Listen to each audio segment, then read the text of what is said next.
Namaskar. Today we'll be talking about color, and one of the major color what we are talking about is a color which has been most auspicious color in India, and that's the color red. If you see that very interestingly, this is one of the ancient toys where you can see it's made out of lacquer. It has predominant color as red, and it also has an impact of yellow. So red, white, yellow, and darker tones, which can be black or blue, been used in India for long, and red is one of those most used color in ancient India. In fact, color red is being found in Harappa because some of this fabric reminiscence which was found in Harappa was dyed in red color. So one of the most important material to create red color in India was ferric oxide or something called as iron oxide, material which is being found in laterite, a kind of a soil, laterite soil in India. In fact, laterite soil constitutes almost 10% soil in Indian subcontinent as such. This particular color, which is known as Indian red, is the topic of today's discussion.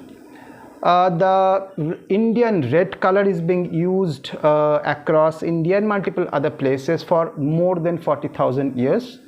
It is being used for some of those ancient cave paintings, including Bhimbatika and other places, where the color red is being predominantly used. Let me show you. This is one of the paintings of Bhimbatika. You can see it's predominantly with red.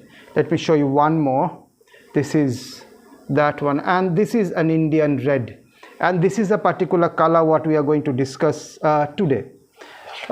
In fact, this particular color is being found in Bhimbatika cave, which is supposed to be 10,000 to 8,000 BCE. Interestingly, this particular color tone, which was supposed to be the Indian red color, is being used by others across the world in the name of Indian red. In fact, this Indian red is one of the type of reds. There are other reds being used across the world, like we have Pompeian red. We had a red which is being called as Persian red. We had reds which are being called as, multiple other names like Arabic red. There are multiple reds which actually denotes to the origin of that particular color. So Indian red is one of them. In fact, during these 15th and 18th century, Indian red used to be used predominantly by most of these master artists and master painters across the world. So some of these paintings used with Indian red has been seen in Rembrandt's sketches, or even some of these sketches which are being done across the world. For example, I will show you Michelangelo's sketches being used in the same red. Other than Indian red, there used to be Indian yellow and Indian brown, which used to be also very popular. But Indian red is a color where the content of water in the chemical combination was very less. So it used to be very intense red as a color. Let me show you some of these paintings. For example, a painting of Michelangelo. You can see a sketch, and you can see the kind of red. That's an Indian red. There's another one. You can see it, and maybe a little bit detailed one. You can see it here. So all of these are basically an usage of Indian red. Indian red is found in laterite stones majorly, and it is being used for even constructions. For example, a very good construction being found with Indian laterite material and been converted into bricks, and these bricks are being used for making houses in Goa, and you will find these houses in Kerala, and they're still being used. It's not that it's an ancient time, it's still being used. One of the first discovery of using laterite as a material was in 1807 by Bush and Hamilton, and Bush and Hamilton's to commemorate that remembrance that this laterite or laterite as a material to be used in construction. There is also a kind of a monument in Kerala, And let me show you the monument. It has been there, and it has been written that this is the recognition of laterite stone and a construction by Bush and Hamilton as such. So if you see that, very interestingly, it used to be a very indigenous material being used across India, especially southern and western India, for construction. And this material being used majorly not only for construction, it is also being used for painting as a chalk or a dry pastel kind of a color material as such. Apart from the laterite red, Indian red, there used to be also a kind of an Indian red which is to be made from sandstone. However, it is not converted into red pigment. It used to be used as red stone, and one of those great examples of red stone is the Red Fort. Red Fort used to be is one of the very well-known monument of India, and you can still see, you can go to Red Fort and you can see the use of red sandstone. It was built by Shah Jahan, and this particular red stone is being used in multiple other contexts, like for example in Jodhpur there's a fort known as Maherganj Fort. In Maherganj Fort the red sandstone being used. But let me come back to the laterite stone as such, and laterite red as such. Interesting, this particular red used to be called as Indian red for quite a long time. Till 1999 it used to be called as Indian red. This particular red color was introduced by a company called Crayola as in their wax pencil boxes as Indian red. However, interestingly, from 1903 the chemical came in which used to be replacing these organic material of Indian red, but those chemical pigments of red color was also to be called as Indian red. So they used to be calling as an Indian red only, that chemical pigments, till 1999. In 1999, what happened in America? In 1999, Crayola faced some complaints from the schools in America, and the schools complained saying that basically it is about a kind of a stigmatization and discrimination about red Indians.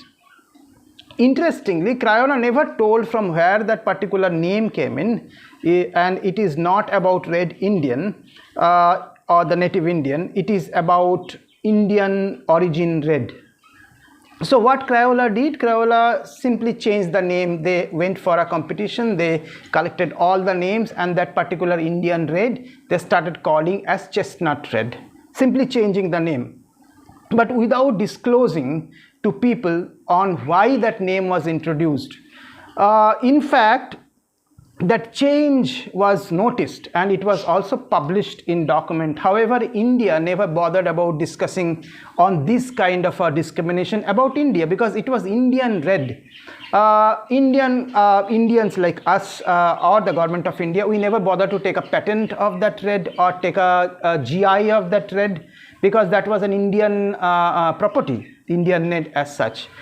So let me show you this very interesting article which was published at that time on this particular context of how the name changed, and you might be interested to know. So this was basically that two Crayolas. So the name was basically Indian red. You can read it in the opposite direction, and that's being converted into chestnut. This was an Indian red, which Indians never knew. In the modern India, we never knew about the Indian red. And people started relating Indian red with red Indians. That's a problem. Interestingly, it also came in a newspaper, and then the newspaper they writes that Crayola replaces Indian red crayon. It was published in Philadelphia, July 27th, 1999. This is the article which was published, and in that article it is written that Indian red is out, chestnut is in. After shifting through more than 250,000 suggested names, Crayola has renamed its reddish-brown crayon to avoid misunderstandings over the color's origin. The color Indian red, which Crayola said was based on reddish-brown pigment commonly found near India, was dropped because teachers complained students thought it described the skin color of American Indians. The new name will appear in 15 million crayons each year beginning in September. It is only the third time in the company's 96 years history that the color has been changed. Imagine that in the history of Crayola, this is the third time only where the name was changed, and India remains silent.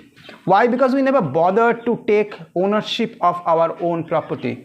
So just to ensure that it is not disturbing the psyche of American children, Crayola just simply changed the name of a color, which was supposed to be India's original color. It's Indian red.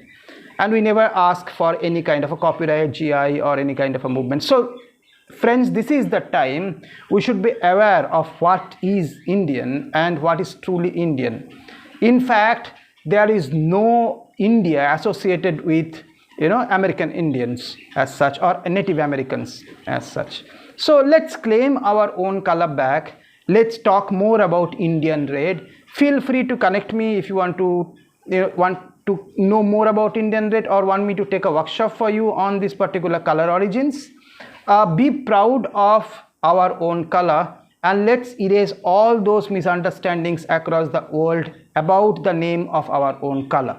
Thank you. Namaskar. My name is Sengupta. I am a colorist and an academician. Namaskar.